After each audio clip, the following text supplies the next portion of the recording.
BLM Kerala Tamil Nadu Pondicherry 3 പതിറ്റാണ്ട് നീണ്ട CPM ബന്ധം അവസാനിപ്പിച്ച് മുൻ കൊട്ടാരക്കര MLA ഐഷ പോറ്റി കോൺഗ്രസിൽ ചേർന്നു. തിരുവനന്തപുരത്തെ രാപ്പകൽ സമരവേദിയിലെത്തിയാണ് അവർ പാർട്ടി അംഗത്വം സ്വീകരിച്ചത്. പ്രതിപക്ഷ നേതാവ് VD സതീശൻ മാലയിട്ട് സ്വീകരിച്ചു. KPCC president Sunny Joseph membership കൈമാറി. 5 വർഷത്തോളമായി CPMുമായി അകൽച്ചയിലായിരുന്നു ഇവർ. കഴിഞ്ഞ വർഷം കോൺഗ്രസ് കൊട്ടാരക്കര ബ്ലോക്ക് കമ്മിറ്റി കലയപുരം ആശ്രയ സങ്കേതത്തിൽ സംഘടിപ്പിച്ച ഉമ്മൻചാണ്ടി അനുസ്മരണ പ്രഭാഷണത്തിൽ ഐഷ പോറ്റി പങ്കെടുത്തിരുന്നു. അന്ന് വലിയ സ്വീകരണമാണ് ഇവർക്ക് കോൺഗ്രസ് പാർട്ടി നൽകിയത്. എന്നാൽ താൻ കോൺഗ്രസിൽ ചേരാനല്ല, ഉമ്മൻചാണ്ടിയെ അനുസ്മരിക്കാനാണ് ആ പരിപാടിയിൽ പങ്കെടുത്തതെന്നായിരുന്നു അവർ നൽകിയ വിശദീകരണം. അതേസമയം 3 പതിറ്റാണ്ട് നീണ്ട CPM ബന്ധം ഉപേക്ഷിച്ചാണ് അവർ കോൺഗ്രസിലേക്ക് എത്തുന്നത്.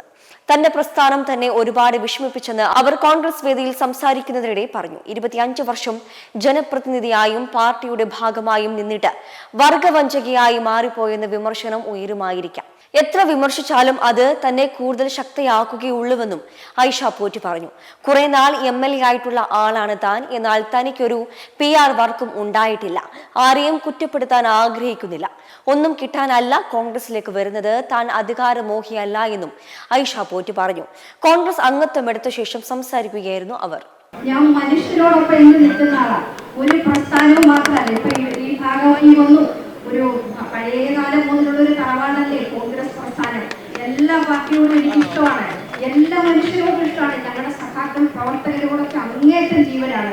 നല്ല വിഷമം ചിലപ്പോൾ അവർക്ക് വരും, സാരമില്ല. ഈ ഐഷ പോറ്റി എന്നും ഐഷ പോറ്റി ആയിരിക്കും, ഇതുപോലെ ആയിരിക്കും. ഒരു രാഷ്ട്രീയമോ മതമോ ജാതിയോ ഒന്നും നോക്കാതെ മനുഷ്യരോടൊപ്പം പ്രവർത്തിക്കാൻ തീർച്ചയായിട്ടും ഒരു എളിയ പ്രവർത്തകയായിട്ട് ജീവനുള്ള കാലത്തും മനുഷ്യരോടൊപ്പം കാണും, എല്ലാവരും ഒപ്പം കാണും. ഞാനൊക്കെ MLA ആയിട്ടൊക്കെ ഇത്രയും നാൾ ഇരുന്നാൽ എനിക്കൊരു PR വർക്കും ഉണ്ടായിരുന്നില്ല. നിങ്ങളെപ്പോലുള്ള കുറേ പത്രക്കാരെല്ലാം അവിടെയുണ്ട്. അവരാണ് ഞങ്ങൾക്ക് കൊണ്ടിരുന്ന വികസന പ്രവർത്തനങ്ങളൊക്കെ മനുഷ്യരിലേക്ക് എത്തിക്കുന്നത്. അല്ലാതെ എനിക്കൊന്നും അങ്ങനെ വലിയ പൈസയോ വലിയ ഇതായിട്ട് ചെയ്യാനൊന്നും ഒരു കാര്യങ്ങളും ഇല്ല. മനുഷ്യരാണ് കണ്ടിട്ടുള്ളത്. ഇതൊരു സത്യമായ കാര്യമാണ്. എന്നോട് ആർക്കും ദേഷ്യം തോന്നണ്ട. എന്തുകൊണ്ട് ഇത്രയും നാൾ ഇരുന്നിട്ട് ഈ സമയത്ത് ഇങ്ങോട്ട് പോയി എല്ലാ ആനുകൂല്യങ്ങളും പറ്റി എന്നൊക്കെ പറയും. ഞാൻ നല്ല ഇൻകം ഉണ്ടായിരുന്ന വക്കീലാണ്. ഇഷ്ടംപോലെ കേസ് നിങ്ങൾക്ക് പരിശോധിക്കാം.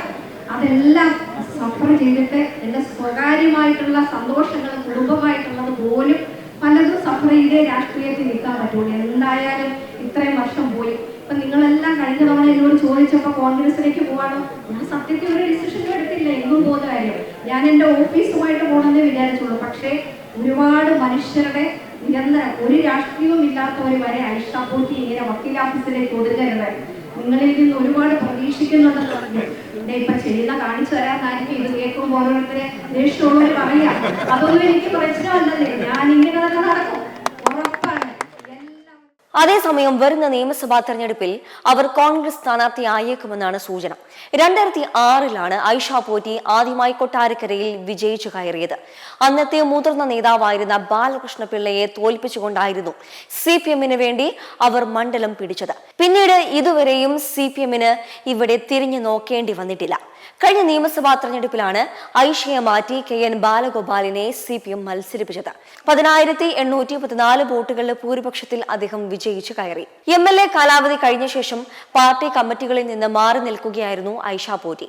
ആരോഗ്യ പ്രശ്നങ്ങൾ കാരണം കമ്മിറ്റികളിൽ പങ്കെടുക്കാൻ കഴിയുന്നില്ല എന്ന് ചൂണ്ടിക്കാട്ടി അവർ നേതൃത്വത്തിന് കത്ത് നൽകി. തുടർന്ന് അവരെ നേതൃത്വം കമ്മിറ്റിയിൽ നിന്നും ഒഴിവാക്കിയിരുന്നു. പിന്നീട് പാർട്ടി പരിപാടികളിൽ ഒന്നും തന്നെ അവർ പങ്കെടുത്തിരുന്നില്ല. അതേസമയം ഐഷ പോറ്റി മത്സരിക്കുകയാണെങ്കിൽ കൊട്ടാരക്കര പിടിച്ചെടുക്കാമെന്ന വിശ്വാസത്തിലാണ് കോൺഗ്രസ് നേതൃത്വം. അതേസമയം ഇക്കുറിയും CPM KN ബാലഗോപാലിനെ തന്നെയാകും മത്സരിപ്പിച്ചേക്കുക. ഐഷ കൂടി മത്സരരംഗത്തിറങ്ങിയാൽ വലിയ പോരാട്ടത്തിനാകും മണ്ഡലം സാക്ഷ്യം വഹിക്കുക. മെമ്പർമാരുടെ നിക്ഷേപങ്ങൾക്ക് ഉയർന്ന ലാഭവിഹിതം നൽകുന്ന കേന്ദ്ര സർക്കാർ സഹകരണ registered society Bharat Lajna multi state housing cooperative society limited.